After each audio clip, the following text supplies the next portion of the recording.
Hi Buffett, we back again, Buffett, to Azanian politics, Buffett. There's a story written by Tami Makuban, says traditional leaders rally behind Minister Senzo Mchunu amid Madlanga commission. So there has been this commission that has been going on for 2 weeks or 3 weeks now. The story goes, embattled police minister Senzo Mchunu has received a strong backing from the Amakos of the Mchunu clan, who have stated that there is no wrongdoing that has surfaced to implicate the minister. How do they know? How do they know? Because the commission is still continuing. So how do they know? They're just protecting. Probably they benefited to what Mchunu has been doing. But I don't want to speculate. So all of us should wait for the commission to conclude. All of us. It's okay to support your family member or someone, but come on now. Don't say there's nothing he did while you don't have evidence of nothing that there's nothing that he did. I'm not saying there's evidence against him, but let's just wait for the commission to continue. They mentioned that even during their engagement with him, they found nothing in his account of events that suggested he did anything untoward. Mchunu met with Ayamakosu of the Mchunu clan a few days ago to explain himself. Come on now. Will you say that I'm guilty, guys? I'm guilty. Come on. Even if he said it in private, you won't go into public and just throw me under the bus. Come on now, we're not kids here. He is currently on special leave following allegation by the KwaZulu-Natal Police Commissioner Lieutenant General Madlanga of political interference in the work of the police. The allegations led to President Cyril Ramaphosa establishing a commission of inquiry chaired by Justice Madlanga into the state of policing in the country. It commenced last week. Connors testified for 3 days last week, and other top police officers are expected to testify this week. So these things have been happening in 2 weeks. These news of mine are a little bit late. I work late.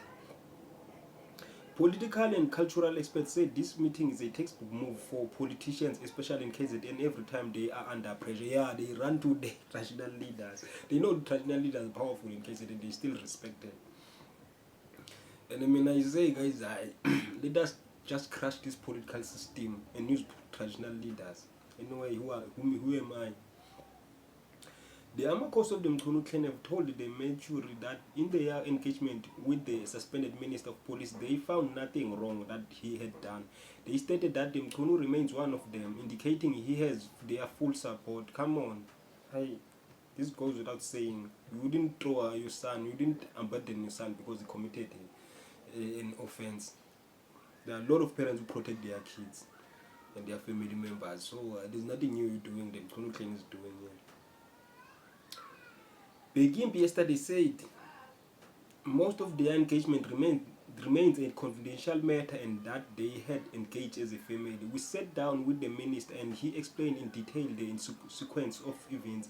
While I am not at liberty to share what was discussed, I can tell you with certainty that in his account we found no wrongdoing on his part. We found nothing that shocked us or implicated him. Straight. We decided that we would then let the proceedings continue as they have started, and we would listen to whether anything that points to his actual wrongdoing in the matter would emerge. To date, we have been listening to the proceedings of the commission and nothing has surfaced that speaks to what he has actually done. We want to state clearly that he is one of us and he remains one of us, he said. Good for you guys, good for you. You can't abandon your family member because he was implicated. Professor and cultural expert Musa Tulu said it is common practice of politicians, especially KZN politicians, to drift back to their tribal collective when they are under pressure. He said this phenomenon is known as identity politics, which is familiar in political science and sociological studies. He added that politicians generally do not trust other politicians, especially those from their own political parties. This becomes worse when storms arise. They're always in rivalry, these people. There's always fake shit. They're always fighting for position. They shouldn't trust one another. And then there's no honor among thieves or among politicians. With them corners well-wind, Minister Mchunu currently feels that the only people he can trust are the Mchunu traditional leaders and the entire of the clans.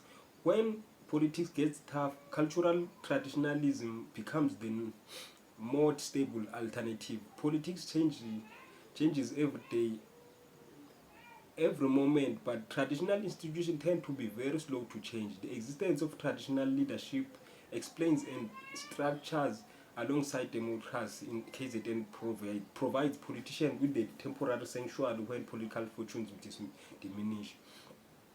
This has happened with the most political leaders in this province, including President Zuma after his sacking by Thabo Mbeki and the late Mangosuthu Buthelezi, who would switch between the politics of Zulu cultural traditionalism and modern politics. Professor Ulu added. Political analyst Yabonga Ntombela noted that the strong support was predictable as the only outcome of the meeting, indicating that the version presented at the meeting would have been that of the minister. I do agree fully with this political aspect, fully. But they are using these traditional leaders, they are using them and their subjects because there's nothing that they're doing for them. I don't know in KZN, but where I'm from, in Cape, the rural areas in it's bad. There's no road, there's nothing. Maybe in KZN there's roads. You can comment down below that. These politicians are developing the areas in KZN, the rural areas. I have my doubts. If it was the Amakos who called the meeting, I believe the minister, called the meeting in order to explain to them his point of view and to address any concerns about bringing them Mchunu name into disrepute. I believe if the matter had come from the side of the Amakos, even the Zulu Royal House would have called Mchunu and the Amakos to come and explain the situation, Ntombela stated.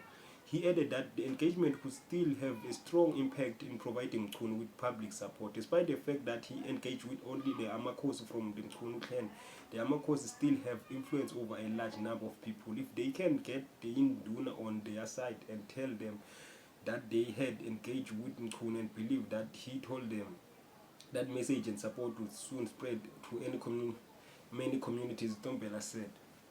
So guys, would tell me, would Abo Mchunu and the likes and all these politicians, are they using the traditional leadership, or that's what they're supposed to do actually, to go back home and gather strength and gather support so that they can be supported in public, in politics? Or they're just using these people for their own selfish benefits? As we know, politicians, they've been doing that for quite a while now. This is Azanian Politics Buffet. This is your boy Simtembile. Please subscribe, please like. See you in the next video.